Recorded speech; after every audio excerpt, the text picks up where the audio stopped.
Hello বন্ধুরা, welcome to my channel আশিসা শিক্ষার আলো।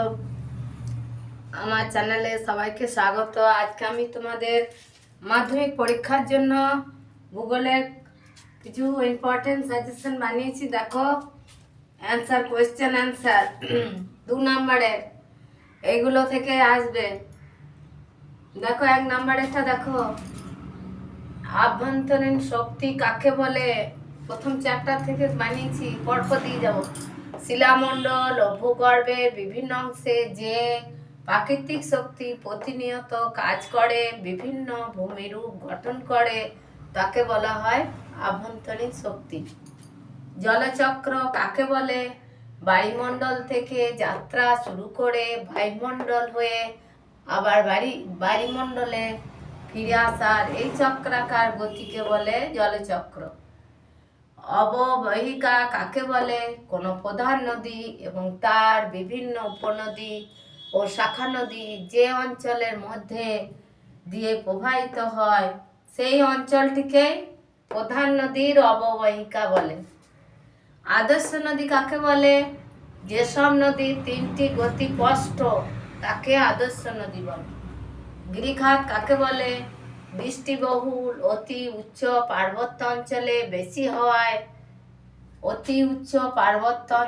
বেশি হওয়ায় নদীর উপত্যকা সংকীর্ণ ও অতি গভীর হয়। এই ধরনের নদীর উপত্যকাকে গিরিখাত বলে। মন্থনকূপ কাকে বলে।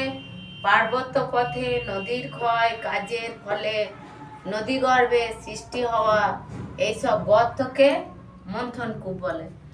পাখির পায়ের মতো বদ্বীপ কাকে বলে। শাখা নদীর ক্ষেত্রেও একই ধরনের পলি সঞ্চয় হলে সমগ্র বদ্বীপটি পাখির পায়ের মতো দেখায়, একে পাখির পায়ের মতো বদ্বীপ বলে। ঝুলন্ত উপত্যকা কাকে বলে। এগুলো ভেরি ভেরি ইম্পর্টেন্ট।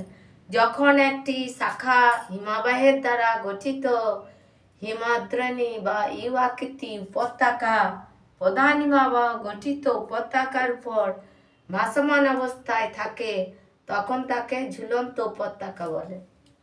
ড্রামলিন কাকে বলে।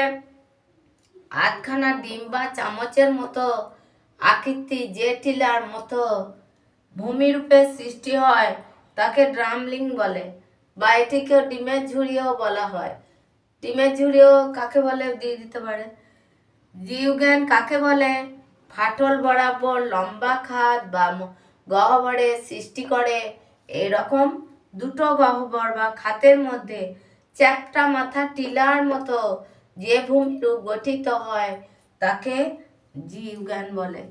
হ্যালো বন্ধুরা, ভালো লাগলে লাইক করো, কমেন্ট করো, বন্ধুদের সাথে শেয়ার করো, আর নতুন কেউ থাকলে সাবস্ক্রাইব করো।